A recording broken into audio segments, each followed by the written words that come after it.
So I have here three uncommon Philippine words that is also hard to pronounce.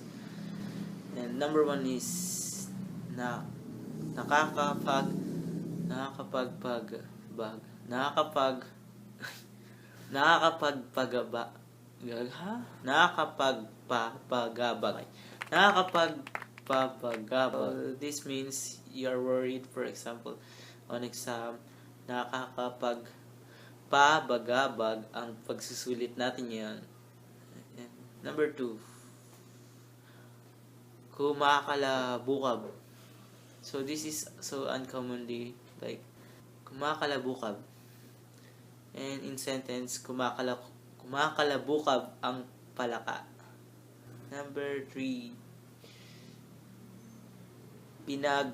pinamamagaspasan. Pinamamagaspasan. This means a dusty place where chicken usually groom themselves. So pinamamagaspasan.